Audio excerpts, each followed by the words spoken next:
Good morning, residents. Welcome to another installment of our Porch Side Chat with, Supervisor Dick Thurston. We're here today on a lovely morning, Thursday morning, in fact, out at Carnwath Farms. Carnwath is just gorgeous right now with the trees out, the flowers abloom, and I encourage everybody to get out here. For those new residents that aren't familiar with Carnwath, Carnwath is really a gem in the rough, for our great town. One of the more beautiful parks situate along the Hudson, and certainly with a number of great vista views from the grounds. Carnwath is located on Wheeler Hill Road in the in the Wheeler Hill Historic District. Wheeler Hill Road runs from New Hamburg Road back up to Old State Highway 9. The hours are sun up to sundown, and so we encourage everyone to come out here. 99.7 acres of beautiful country land. We have a couple of buildings that are ongoing, continuing restoration efforts. And also the very famous Sports Museum of Dutchess County is located here. That's in the Reese building. That's the old dormitory building that used to be here when previous owners ran the grounds. So please come on out and enjoy this beautiful park, along with our many other wonderful parks. I'd like to just focus on a couple events coming up, and the first one is that on this coming Saturday, from 10 till 3 in the afternoon, we will be holding our first annual spring crafts fair. We'll have approximately 30 vendors at Town Hall, outside of Town Hall. Town Hall is located on 20 Middle Bush Road, right across from the Wappinger Junior High. That's again this Saturday, May the 22nd. We'll be opening up at 10 o'clock in the morning and going till 3 in the afternoon. We'll also have a scratch-off ticket raffle for those that come out, and I believe the proceeds is going to our Veterans Advisory Group and their activities. With very strong support, assistance by County Executive Marcus Molinaro, and I shout out to Mark for all the great efforts he's been undertaking during COVID, and particularly for getting more and more vaccinations throughout the county. Mark Molinaro is supporting and has authorized what we call a pop-up clinic. This is going to be a local vaccination clinic held during our event. Actually, the hours for the clinic will be from 11 a.m. to 2 p.m. We'll be held giving the shots to those that have not had their shots in the front vestibule of Town Hall. We'll be administering through a licensed nurse who will be actually giving the shots. The Johnson & Johnson shot, that's the one-dose shot. So please come if you haven't had any shots. It's open to residents and non-residents. Again, this will be on this Saturday. Their hours are 11 to 2, a little bit shorter than our hours for the crafts fair. There will also be a table manned with various information relating to vaccinations and COVID. So any of you here in the town that have not had your shot, have not had the opportunity, that are within the age limits as established by the CDC, please come on out. Bring your insurance card. If you don't have an insurance card, though, there'll be no charge for you. This is covered by insurance, so it will help defray the costs for the county. But otherwise, if you don't have an insurance card, you'll still be able to get your shot. Our next event, now that we are really opening up and the town's been ahead of most others in doing this, on Memorial Day, that's May 31st, we'll be having our annual Memorial Day ceremony. Unfortunately, last year it was through Zoom and digital means, but this year will be a live ceremony. This is going to be held again at our memorial monument This is located in the Brexel Slaughterhouse Park, more commonly referred to as Schlott House. This is at the corner of the intersection of All Angels Hill Road and Myers Corner Road. We'll be doing this at the big monument area, that's closest to that particular intersection. During the ceremony, we'll be having a number of events. There will be a large tent with plenty of space to meet COVID protocols, CDC guidelines. We'll be having the laying of the memorial wreaths that we do every year in this ceremony. There'll also be the annual changing of the town of Wappinger monument flags. This is done every year during this ceremony. There'll be patriotic music, and also there'll be a dedication of a plaque that will be going in at the Middlebush Cemetery, the cemetery that the town owns on Middlebush and Sergeant Palmatier Road. We actually have 3 veterans buried in there, going back to the Revolutionary Civil War period of time. During our program that will run from 2 to 3 p.m. in the afternoon of Memorial Day, May 31st. We will be having a national moment of silence. This is 1 minute at 3 p.m. During that time, we pause to remember the many veterans who have died in military service to the U.S.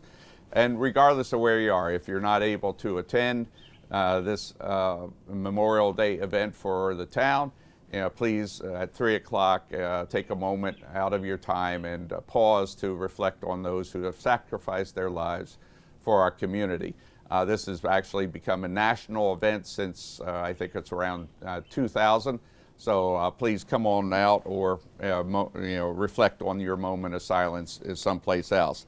More significant, we are very honored this year to have a keynote speaker that has had a lot to do with protecting our country and is a Wappinger native. And we're really honored to have the former Secretary of Homeland Security, Charles Johnson, to come and give us some words of wisdom.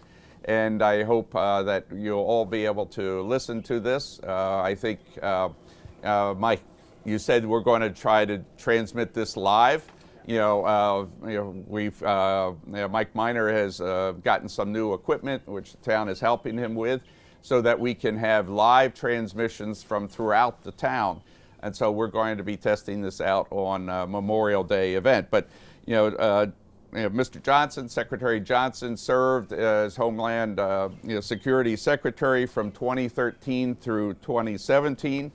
He's also a former General Counsel of the Department of Defense, and I believe prior to that of the Air Force.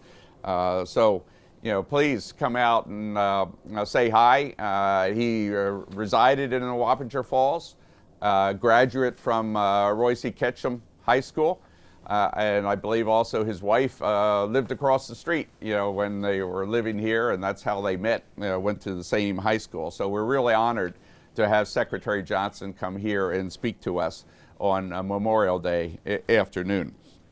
Also, I want to remind everyone, last week we did a little broadcast about our Hometown Heroes banners.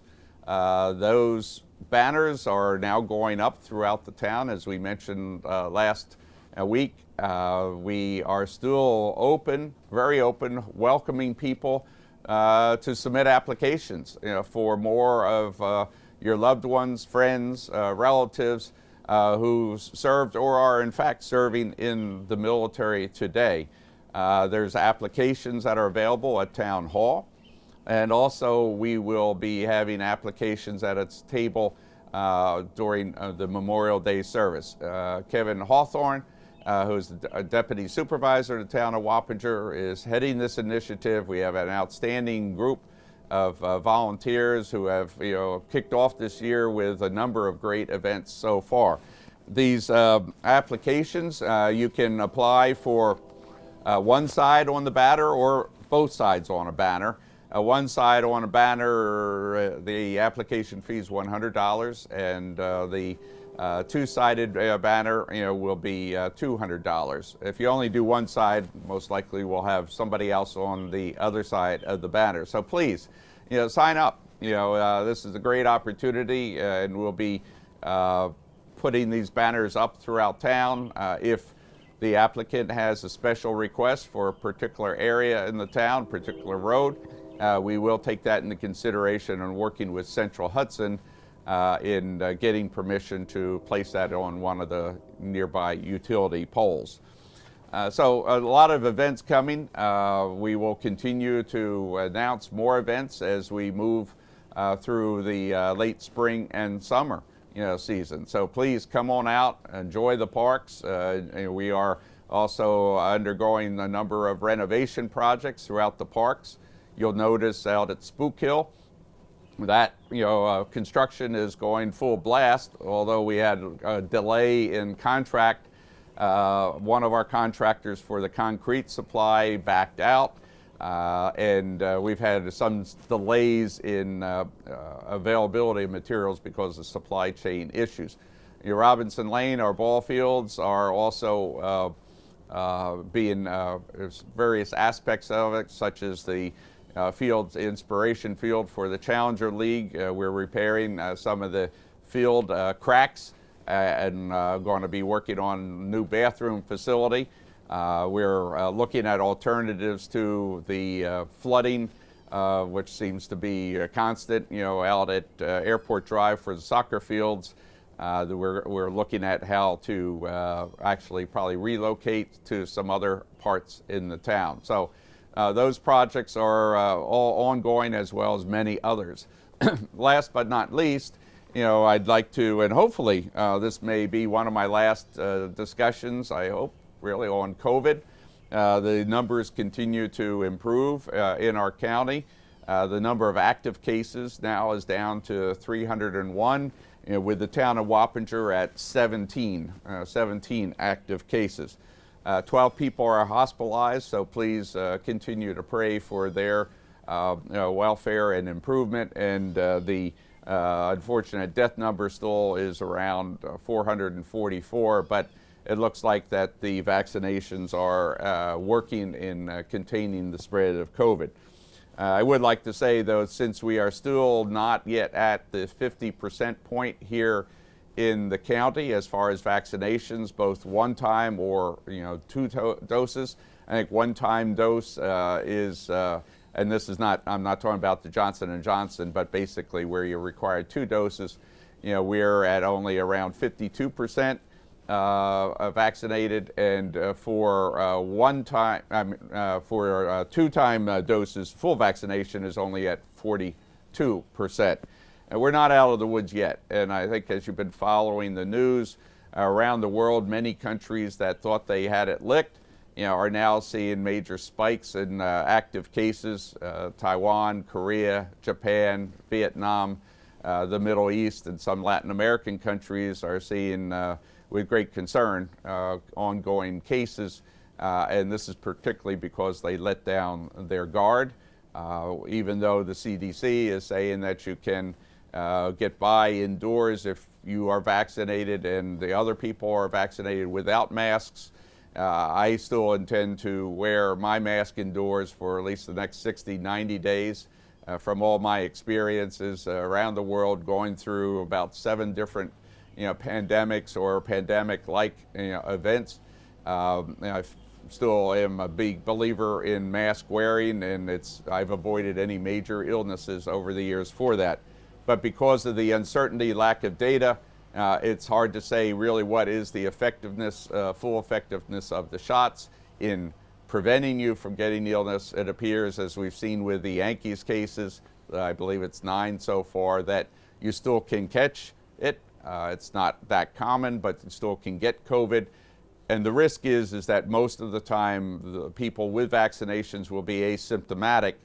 But what that means is you still can spread it to somebody that hasn't had a vaccination, and that may be especially at a high risk category. So please use your common judgment.